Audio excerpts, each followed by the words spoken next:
My work is directly to black people. I spend 99% of my time dealing with us to help us reform our minds and spirit that we may do for ourselves. However, when you live in a society like this, and we know that in order to effect a solution to a problem between black and white, then there's going to have to be some meaningful dialogue between black and white in order to effect a solution. The young lady said she's afraid of violence. And isn't it sad that we who have been the victims of so much violence, now whites fear violence from us? We do not have a history of killing white people. White people have a history of killing us. See? And what you fear, may I say this, sir? What you fear, and it's a deep guilt thing that white folks suffer. You are afraid that if we ever come to power, we will do to you and your fathers what you and your people have done to us. And I think you are judging us by the state of your own mind, and that is not necessarily the mind of black people. Video. I'm with you in that you're talking about wanting to have meaningful dialogue, and that's a problem. You know, right away, I don't know what's going to make whites happy, for Pete's sake. You know, you're talking about trying to find a solution to your problem. You're trying hard to do that, and we're tuning you right out. We're arguing with you. We're not agreeing with anything. We're not trying to give you a chance. For Pete's sake, you know, what do we want?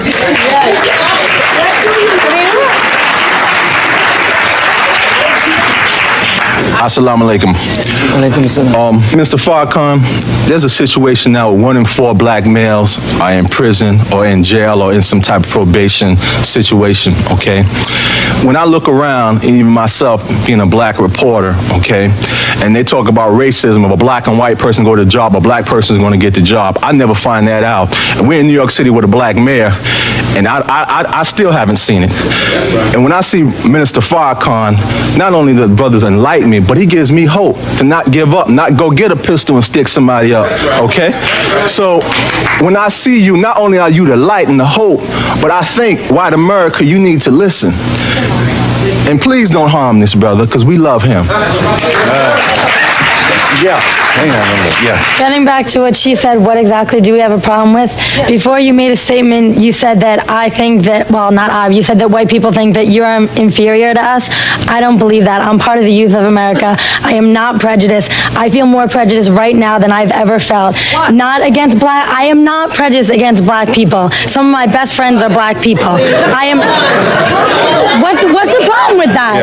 Yeah. You let him speak, let me speak. Yeah. You wanted to speak to this young woman? No, I don't want to speak. Who wants to talk to her? Yes. No, Yes. what do you mean you feel more prejudice right now? Because the way he's saying... Because what? What he's saying right now, I mean, I feel that you are prejudiced towards white people. But, excuse me. I think it's like he said, it might be a fear or misunderstanding that you have, because what fear has he put, or what has he actually said here today that makes you feel prejudiced? I think that he said that we think that they're inferior. I think it's partly part of your own complex that you have to get over, because I don't feel you're inferior. I have nothing against black people. Let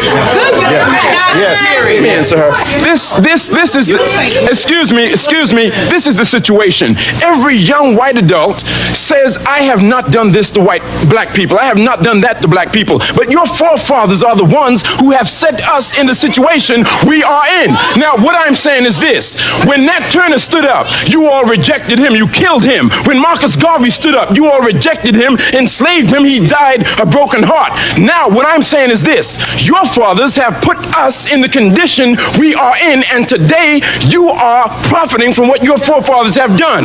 Now, my grandchildren are going to be raised, and your children are going to say to them, they have not done to them, because you are the ones who are going to do to my grandchildren what they're going to experience if the situation continues. Now, what I'm saying is this. When we talk about America falling, what we are saying is this. If you all want to control America, then we must have a land base that we control. You all cannot continue printing the dollar bill and then expect us to abide by your rules when you do not want to give us jobs. Therefore, I'm saying that we have now got to come into negotiations, and Minister Farrakhan is the man to listen to.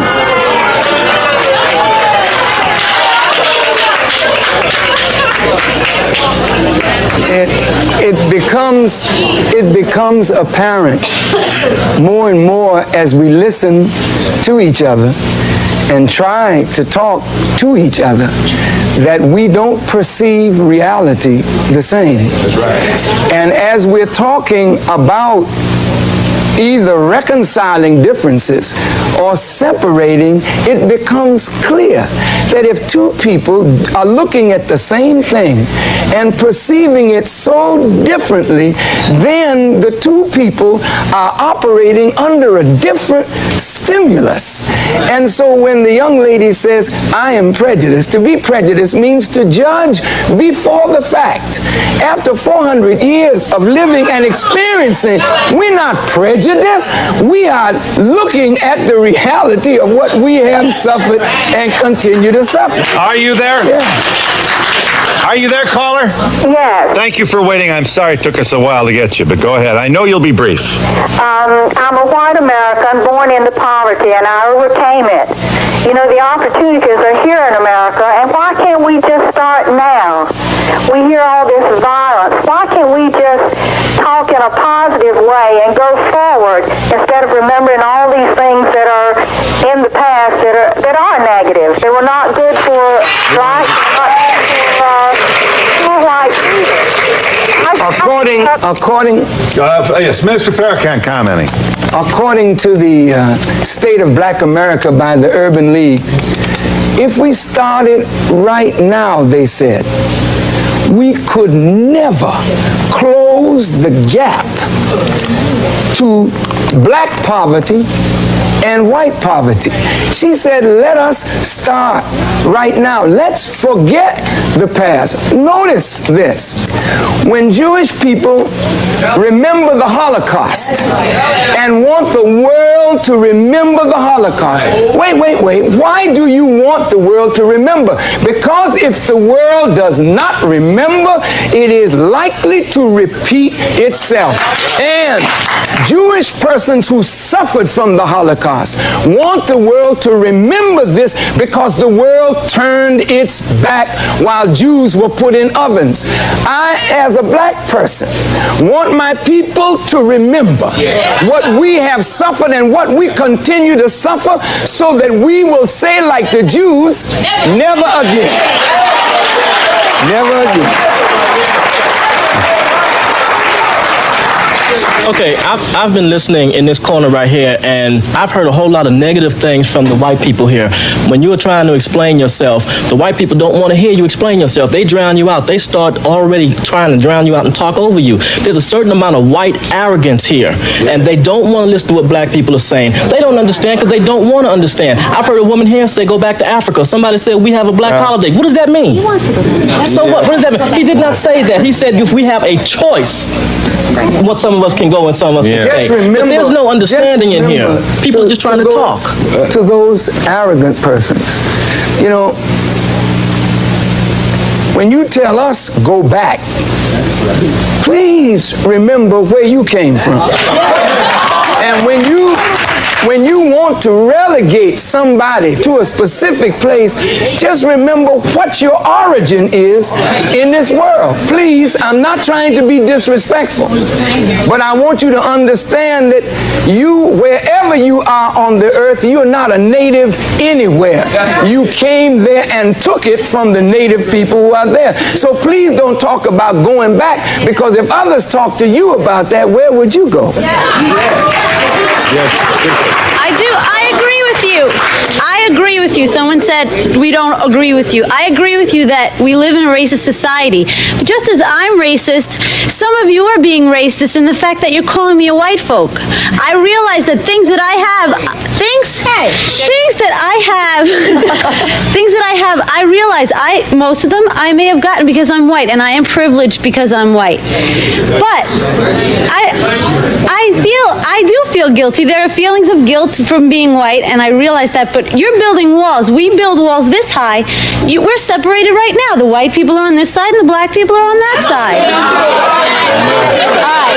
I'm not, my road's not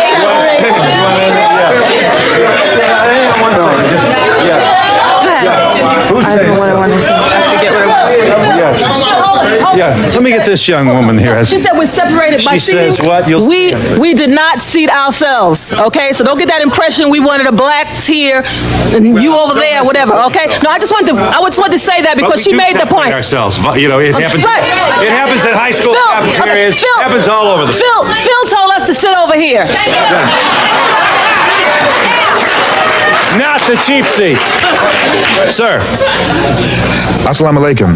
Walaikum salam. I'd like to say that I've written a book about black soldiers in the Civil War. Many black people have come to me and said constantly that they had no idea that there were black soldiers in the Civil War. Obviously, there are white people who don't know this. Don't we need to begin with education, begin with rewriting the textbooks in America to tell the truth about blacks and whites in America in context? Yes. Please for 1 second. Yes. That's what I wanted to, Minister Farrakhan, the education system. Our children right now are being miseducated. What can we do so that we can inform our children, educate our children? And it's sad because white folks don't know anything about black history. And they have done that purposely. And I am saying that in May, I go down to Beaufort, and when you're in South Carolina, the whole history of black Africans is there.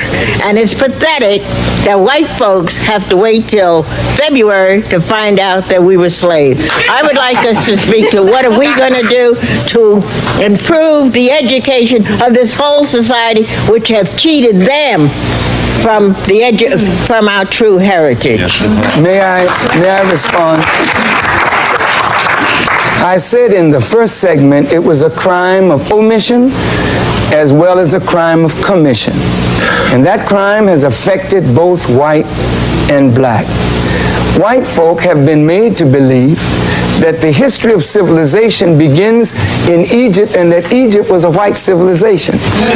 And that many whites have been made to believe that black folk were just in the jungles of Africa running around with no clothes on and never contributed anything to the advancement of civilization. While at the same time, there are Masons and Shriners. Some of your parents are Shriners and Masons, and they put on the fez of the Muslim people. And what they're studying is the true history of the black people of this earth. I think if the proper education were given to black and white, we could come away with a healthy respect one for the other. I want to clear this, that I don't think black people disrespect the tremendous accomplishments that white folk have made. But if white folk do not know what black people have contributed to the advancement of civilization, it leads to a disrespect of a whole segment of the population. And this is why today I will say that black children, as much as we need education, we don't want to go to these schools because the food that we are being fed is not proper. But any one of us can go into the schools where there's no discipline, where there's madness in the corridors, and we can speak to our youth and get their attention in a matter of moments because we are teaching them that which their souls yearn for, that is a proper knowledge of self. And if they won't give it to us, we have the responsibility to give it to ourselves.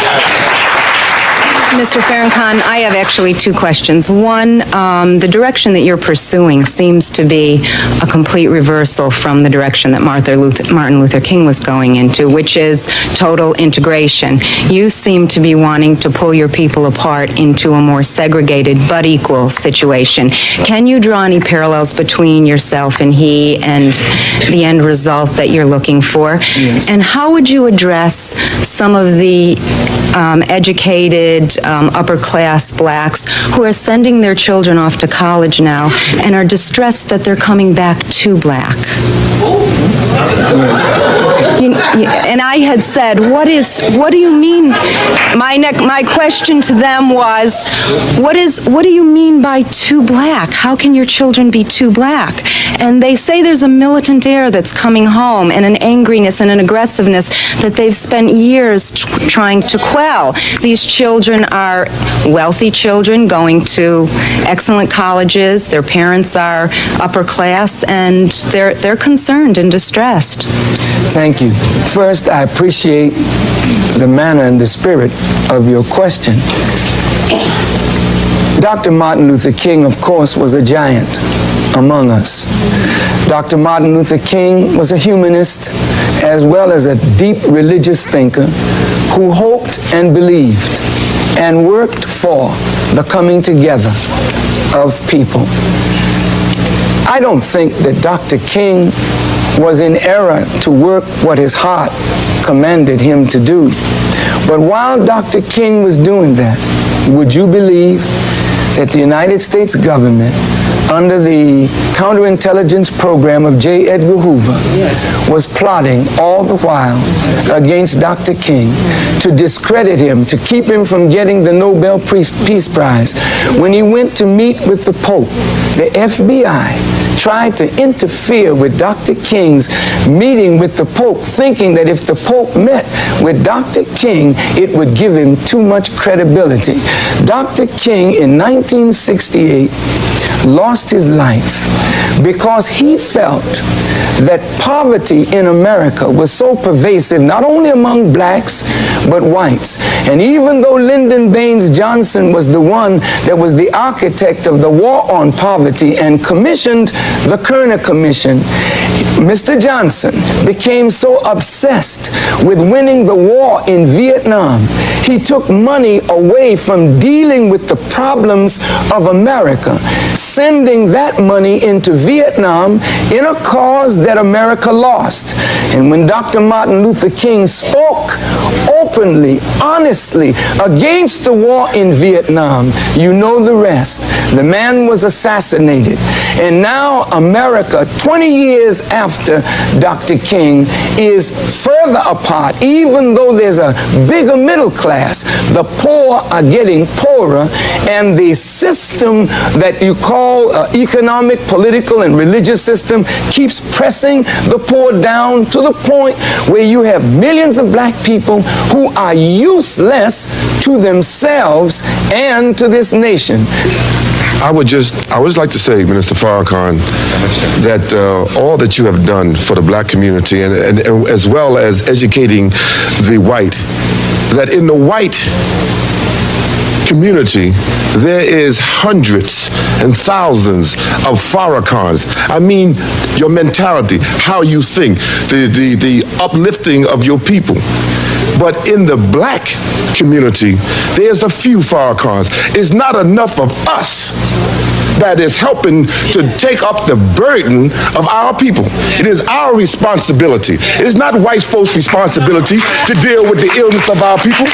Those who feel that they want to help us, fine, well as can be.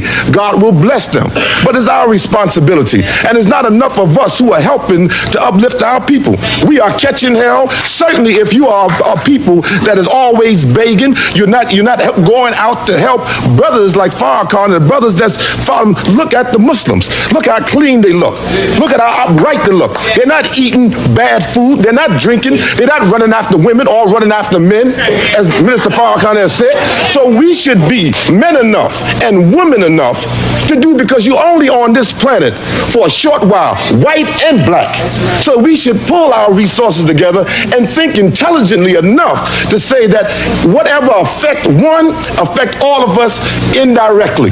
Because when you have AIDS, AIDS don't have no privilege of, well, we're just going to deal with black folks. AIDS deal with everybody, Indians, Chinese, Italian, everybody. So you should think about what this black man is saying. Let me have it. Thank you. Okay, I'd just like to say I think you should be thanking God that you live in this country instead of wanting to take your people and moving to another country with all the opportunities that you have here. Yes. I think we've missed the point here. We've talked about racism. There is no racism in this heart. What we have missed the point on is your children and our children are in jail and are on drugs because of drugs. We need to talk about how to get our children off of drugs. Unite against the common enemy. Absolutely. We need to unite. When we get our children off of drugs, I think our children will be talking together, and your 600,000 young men will not be in jail any longer. Yeah, well, of course, the Muslims went into a section of Washington that actually had become an open-air drug market. And by the grace of God, these young men took over that section, which housed 9,000 human beings. And within a month, there were no drugs sold in that area, and the Muslims have held that area for 2 years, relatively drug-free and crime-free, with no help from the government and very little help from others. We've done it with a word. If you could just calm the emotion, the fears, and listen to a word that can uplift not only black, but it can uplift your people as well. Maybe we could solve the drug problem in the United States. Sir. I'd just like to point out to the lady who said about blacks returning to black. I am one of those people who went to a white Catholic Jesuit college. And I had that fear when I went away also of coming back to New York City. I saw the media, I saw blacks killing, I saw blacks doing all kind of stuff that just wasn't pleasing to my eye. But when I got back here, when I went back into Harlem, I saw the reason for some of that. I saw how the media took certain things out of context. A lot of whites are talking about fear. The fear is not black itself, it's not black people, it's the fear that you see. There's nothing to fear at all. A lot of people are not going to Harlem, they're not going to the ghettos because they fear I don't know what. But the blacks are some of the most passive people you will come across. We have tolerated a lot, and we continue to. There's nothing to fear but fear itself. Yes, sir. Yes, sir. I would just like to ask Minister Farrakhan if he could comment on the vast gulf in the understanding and the perception between blacks and whites. And what do you think is the next step to advance this dialogue that seems to have started? The gulf is created by improper education, environment, and the stimulus that comes from improper education environment. If you just look at the Constitution of the United States as a legal document that called us 3/5 of a human after we were robbed of the knowledge of self, then you look at a religion, Christianity. I'm not saying the teachings of Jesus now, but I'm talking about the way Christianity has been used. I was talking to a Catholic priest a few weeks ago, telling him how black folk were taught that our blackness is something of a divine curse, that we are the children of Ham.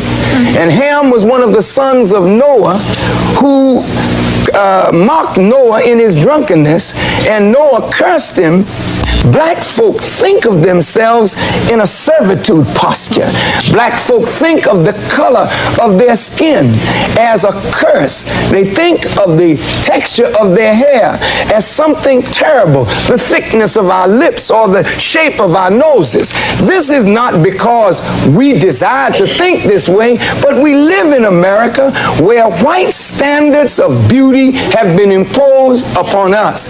Now how do you break this? By telling the truth. The truth is, black people have a beauty that is ours. It is uniquely ours. You have your beauty as white people. As you learn to appreciate yourself and we learn to appreciate ourselves, then maybe we can appreciate one another. But truth has to be told. The truth is, according to your own scholars, your own scientists, Mendel said, black skin is dominant. White skin is recessive. Dark eyes are dominant. Light eyes are recessive. Mendel said you can get the recessive from the dominant, but you can't get the dominant from the recessive. That's Mendel. Dr. Leakey was looking for the origin of human beings. He went to Europe, but he didn't stay there long. He kept right on moving, and he found the origin of man in Africa. Now some of your scholars of genetics have taken the DNA and have traced the origin of human beings back to the black woman. Look, we are the father of all human beings. Tell it from the mountain, the black people are the original people of the earth. That doesn't make us better, but it says we are your father. We are your mother, and you should honor your father and mother that your days may be long. And we'll be back in just a moment. We're back with the Reverend Minister Louis Farrakhan, who sounded awful close to William Shockley on the last answer. But William Shockley was telling a falsehood while we are telling a manifest truth.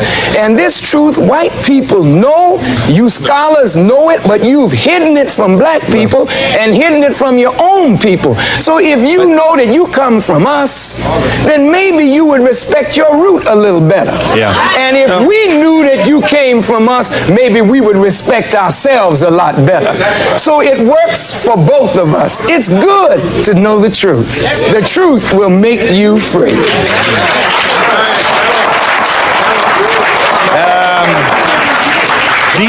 Is it your feeling that AIDS is a manufactured disease which has hit especially in an especially horrendous way among people of color, among African Americans, engineered by a white person? It is becoming increasingly clear in medical circles that the configuration of that virus is not a natural configuration, but that it is a made virus. Now, this should not come as a shock to you because viruses have been used for years to get rid of unwanted and useless populations. I think General Amherst sent smallpox up in blankets to the Indians.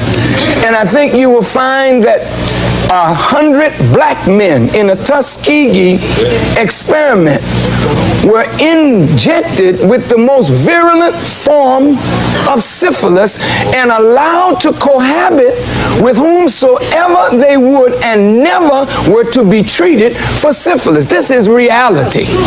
Now, it was 400. Now we're looking at not only biological warfare, but we're looking at chemical warfare that is being used in crack cocaine and now in ice, being used on black and white. And I'm telling you, if America doesn't wake up your country will be lost from within. You believe? I believe it. You believe this is true? I do believe it, because if you How remember... many white folks are going to sit still, though, But for wait this a kind of an minute. Can I indictment finish? without proof, my Can I goodness. finish this? Do you remember in The Godfather, and everybody that saw The Godfather will remember this, he said, only give the drugs to the black because they do not have any hope. Isn't it true? That's right. How many can deny it? Well, and therefore... Having watched this Louis Farrakhan's video, I urge you to make your subscription, because I don't want to delve much in it. It's so direct, and Louis Farrakhan, as we have always known him, he stands out as a defender of the rights of the blacks and wants a society that is equal and everyone is treated as a human. He never preempts a society that is so divided based on skin color. The racism and systemic racism in America is one of the key areas he touches on, and doesn't support any acts that may cause division in the society. So let's consider making subscriptions and also comment on this video, so as to have a better engagement in future. Thank you, and may God bless you.